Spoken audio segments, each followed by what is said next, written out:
Hello friend, welcome to my YouTube channel Spandan pathology. मैं doctor Nirmal आपके सामने आ गया हूँ एक नए टॉपिक पे डिस्कस करने के लिए। आज का जो हमारा टॉपिक है जिसके ऊपर हम डिस्कस करने वाले हैं उस टॉपिक का नाम है treatment of SIBO.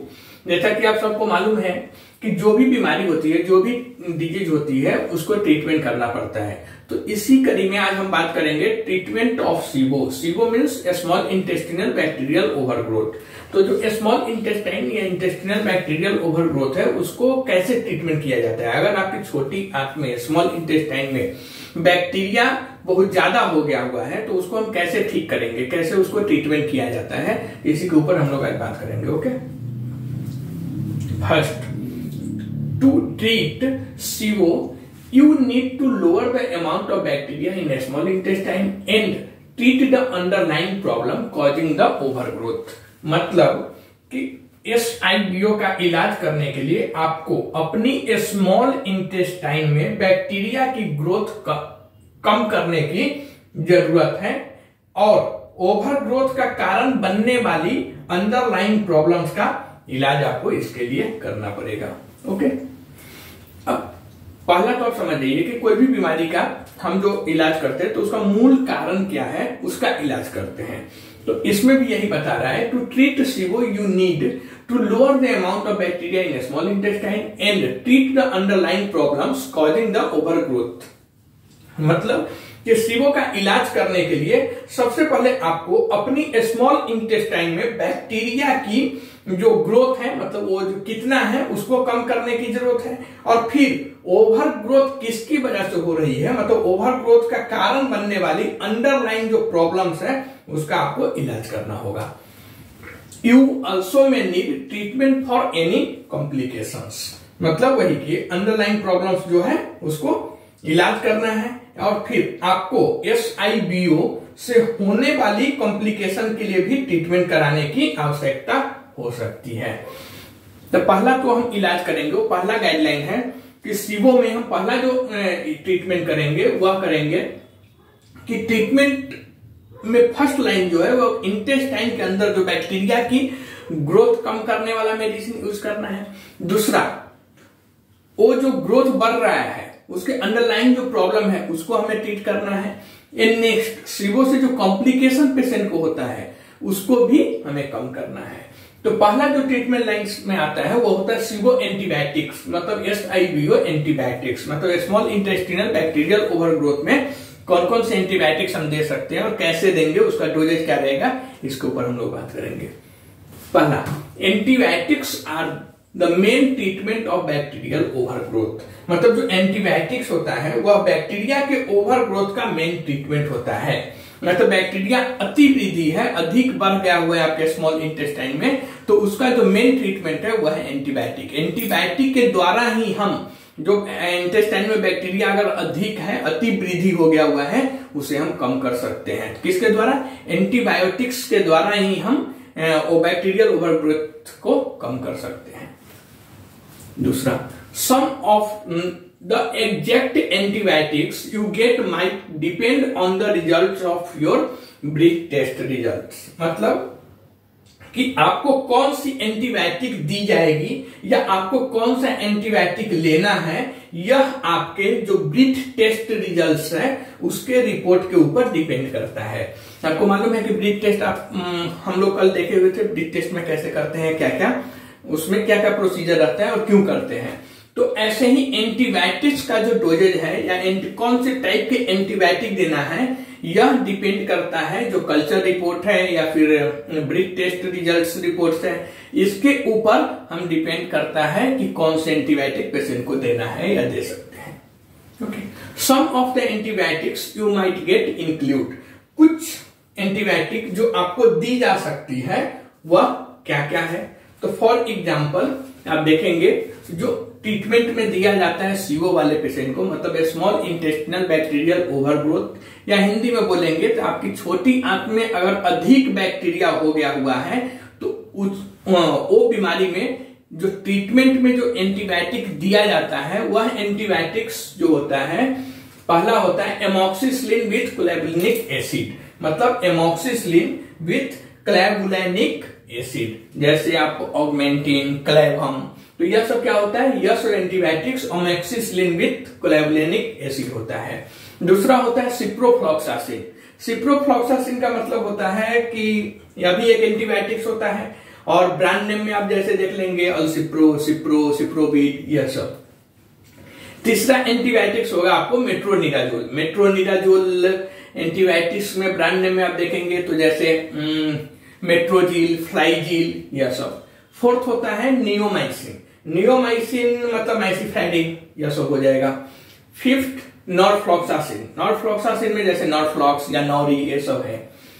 Six rifaximin. Rifaximin में जैसे जिफारिक्स। और सेवन में ट्राइमिथोप्रिम विथ सल्फामेथोक्साजोन।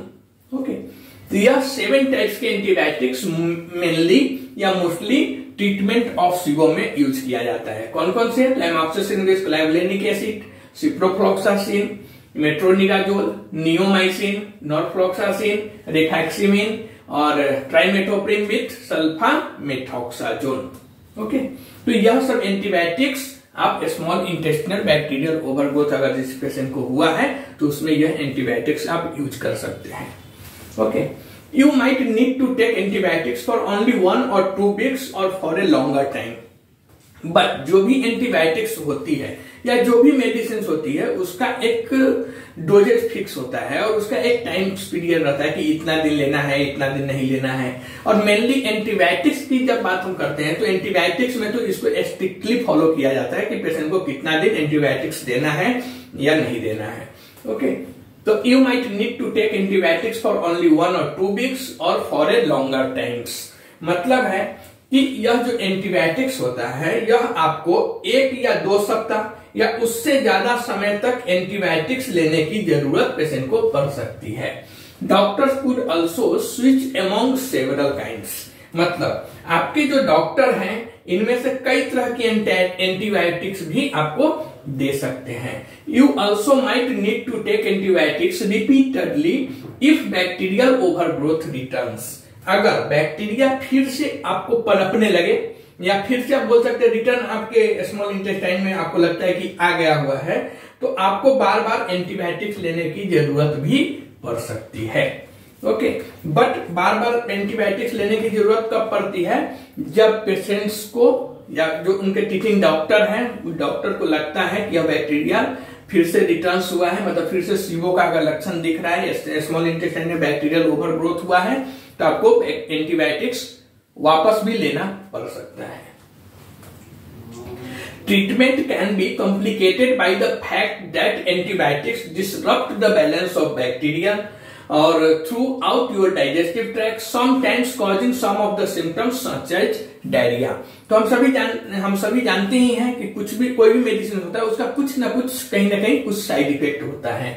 तो सेम यहाँ पे भी यही है कि ट्रीटमेंट से मतलब आपके इलाज से कुछ कॉम्प्लिकेशन भी हो सकता है, क्योंकि एंटीबायोटिक्स आपके डाइजेस्टिव ट्रैक्ट में मतलब आपके जो पाचन तंत्र है उसमें बैक्टीरिया की बैलेंस मतलब बैक्टीरिया के संतुलन को बिगाड़ सकता है।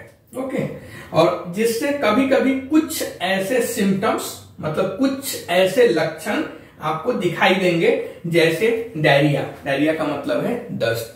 तो एंटीबायोटिक्स में क्या है? Treatment can be complicated by the fact that antibiotics disturb the balance of bacteria throughout your digestive tract, sometimes causing some of the symptoms such as diarrhoea.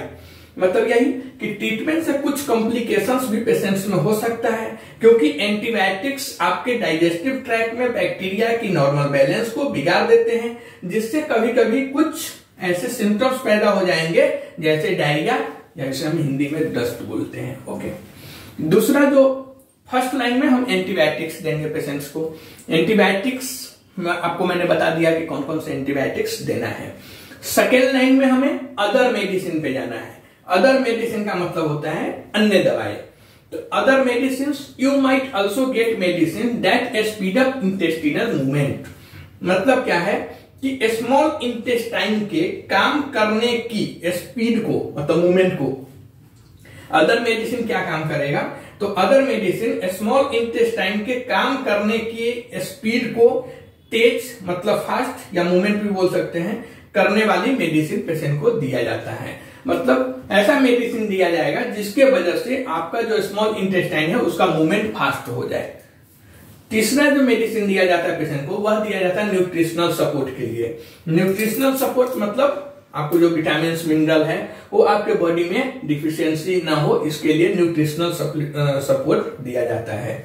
Nutritional support में SIBO can make it, मतलब SIBO में यह हो सकता है, so your body does not absorb enough of certain nutrients like vitamin B12, iron, thiamine and niacin। मतलब SIBO के कारण या SIBO के कारण आपकी body vitamin B12, iron, thiamine and niacin जैसे कुछ न्यूट्रिएंट्स को पर्याप्त मात्रा में अपने बॉडी के अंदर एब्जॉर्ब नहीं कर पाता है। ओके, कौन कौन? तो vitamin B12, thiamine, niacin and iron. यह जो होता है SIBO में, स्मॉल इंटेस्टिनल बैक्टीरियल ओवरग्रोथ में, बॉडी पर्याप्त मात्रा में मतलब एनफ अपने अंदर एब्जॉर्ब नहीं कर पाता है। सप्लीमेंट्स में हेल्प, तो इसमें जो न्यूट्रिशनल सप्लीमेंट है वह आपको काफी मदद कर सकता है। You might get sorts of vitamin B12 as well as pills containing vitamins and minerals. मतलब सम पीपुल या फिर you might get sorts of vitamin B12 as well as pills containing vitamins and minerals. मतलब vitamin B12 के injection के साथ साथ other vitamin और mineral की टेबलेट भी आपको दिया जा सकता है। एक तो विटामिन B12 की इंजेक्शन भी देंगे आपको, या साथ में विटामिन B12 और आयरन की टेबलेट भी आपको दिया जा सकता है। दूसरा, सम people who get serious illness might need to get liquid diet through a tube in a vein for short time, मतलब थोड़ी दिनों के लिए। मतलब कुछ लोग जो गंभीर रूप से और SIBO में SIBO small intestinal bacterial overgrowth में बीमार है गंभीर रूप से, लेकिन डिजीज अगर SIBO है, SIBO है और बीमार है, तो उसको क्या करते हैं, उन्हें थोड़े समय के लिए, शॉर्ट टर्म के लिए वेन में ट्यूब के थ्रू लिक्विड डाइट लेने की आवश्यकता भी पड़ सकती है, और डॉक्टर ऐसा करते भी हैं। Because damage to your small intestine can reduce your ability to digest lactose, the sugar in the milk and other dairy products, you might need a lactose free diet. मतलब क्योंकि स्मॉल इंटेस्टाइन को damage होने से, because damage to your small intestine, मतलब आपके small intestine को damage होने से लैक्टोज या मिल्क या एंड अदर डेयरी प्रोडक्ट, अन्य जो डेयरी प्रोडक्ट होते हैं उसमें मौजूद शुगर्स मतलब चीनी को पचाने की क्षमता इंटेस्टाइन में कम जाती है, उसको डाइजेस्ट करने की जो पावर होती है वह इंटेस्टाइन में कम जाती है। ओके, इसलिए आपको लैक्टोज मुक्त आहार या लैक्टोज मुक्त भोजन, ऐसा भोजन जिसमें लैक्टोज न हो, यह लेने की आवश्यकता पड़ेगी कुछ दिनों के लिए। But if you don't have dairy foods in your diet, you will need to get vitamin D and calcium elsewhere from supplements or from other foods। मतलब अगर यदि आपके फूड में, यदि आपके भोजन में, यदि आपके खाना में डेयरी प्रोडक्ट्स मतलब मिल्क वगैरह नहीं है, तो आपको विटामिन डी, कैल्शियम, इस सब की बॉडी में डिफिशियंसी हो जाएगी, मतलब कमी हो जाएगी। इसके लिए आपको अदर सोर्स से आपको यह सप्लीमेंट लेना है जिसमें विटामिन डी और कैल्शियम मिल सके। फॉर एग्जांपल आप ट्रीटमेंट मतलब टेबलेट के थ्रू ले सकते हैं, इंजेक्शन के थ्रू ले सकते हैं, या अदर सोर्स आपको ढूंढना है जिससे आपको बॉडी में विटामिन डी और कैल्शियम मिल सके। तो SIBO के ट्रीटमेंट में पहला जो ट्रीटमेंट लाइन था वो था एंटीबायोटिक्स का। एंटीबायोटिक्स में क्या क्या यूज करते हैं वो हम आपको बता चुके हैं। दूसरा अदर मेडिसिन होता है। अदर मेडिसिन इसके लिए कि आपकी जो स्मॉल इंटेस्टाइन है उसका मूवमेंट फास्ट हो सके। तीसरा न्यूट्रिशनल सपोर्ट दिया जाता है। न्यूट्रिशनल सपोर्ट इसके लिए दिया जाता है कि अगर iron, thiamine, niacin and vitamin B12 body में पर्याप्त मात्रा में, पर्याप्त जितना होना चाहिए उतना इनफ क्वांटिटी में आपकी बॉडी एब्जॉर्ब नहीं करती है, तो इसके लिए न्यूट्रिशनल सपोर्ट्स दिया जाता है। और लास्ट में होता है सर्जरी। लास्ट में सीवो में स्मॉल इंटेस्टिनल बैक्टीरियल ओवरग्रोथ में सर्जरी भी पेशेंट को किया जाता है। बट सर्जरी कब किया जाता है? तो सर्जरी हर एक पेशेंट को नहीं किया जाता है। सर्जरी का मतलब ऑपरेशन, हर एक पेशेंट को ऑपरेशन नहीं किया जाता है। यह सर्जरी तब किया जाता है कुछ लोगों में, मतलब some people, okay, some people need surgery if their SIBO stems from a physical problem with their intestine. मतलब सर्जरी तब किया जाता है जब कुछ लोगों को सर्जरी की जरूरत होती है अगर उनका SIBO उनकी इंटेस्टाइन के किसी फिजिकल प्रॉब्लम्स की वजह से उत्पन्न हो रहा है। जैसे हम कल देख रहे थे स्ट्रक्चरल प्रॉब्लम, तो अगर उनके इंटेस्टाइन में कुछ स्ट्रक्चरल प्रॉब्लम्स है तब पेशेंट को सर्जरी करने की एडवाइस डॉक्टरों के द्वारा दी जाती है। तो यह था हमारा ट्रीटमेंट ऑफ SIBO के ऊपर स्मॉल नोट्स। तो इसमें क्या क्या था? तो पहले यही कि हमें तो सबसे पहले ये देखना है कि SIBO हुआ किस वजह से है, तो पहले बैक्टीरिया को कम करना है, फिर जो अंडरलाइन प्रॉब्लम्स है उसको क्योर करना है, और फिर SIBO का जो कॉम्प्लिकेशन है उसको भी मैनेज करना है। उसके बाद हमें एंटीबायोटिक्स देना है पेशेंट को। एंटीबायोटिक्स में मेनली हम आपको बता चुके 7-8 टाइप्स के जो एंटीबायोटिक्स हुआ SIBO वाले पेशेंट को दिया जाता है। फिर उसके बाद हमको अदर मेडिसिन दिया जाता है। अदर मेडिसिन दिया जाता है स्मॉल इंटेस्टाइन की मूवमेंट को फास्ट करने के लिए। और नेक्स्ट आता है न्यूट्रिशनल सपोर्ट। न्यूट्रिशनल सपोर्ट किसके लिए दिया जाता है कि अगर पेशेंट्स SIBO वाले पेशेंट्स में विटामिन B12,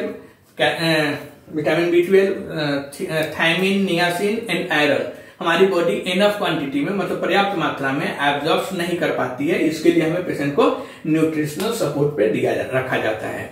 अगर पेशेंट के इंटेस्टाइन में कुछ स्ट्रक्चरल प्रॉब्लम्स है और उसकी वजह से पेशेंट्स में SIBO हो रहा है, मतलब स्मॉल इंटेस्टाइन में बैक्टीरिया का ओवरग्रोथ हो रहा है, तब हमें सर्जरी करने की लास्ट में जरूरत पड़ती है और यह लास्ट में उपाय होता है। ओके, तो आप हम कमेंट के थ्रू बता सकते हैं कि यह वीडियो आपको कैसा लगा। अगर यह वीडियो आपको अच्छा लगा और अगर इस लेक्चर से आप सेटिस्फाइड हैं तो प्लीज इस चैनल को आप सब्सक्राइब कर दीजिए, लाइक कीजिए, शेयर कीजिए और कमेंट के थ्रू बताइए आपको यह वीडियो कैसा लगा। तब तक के लिए थैंक यू।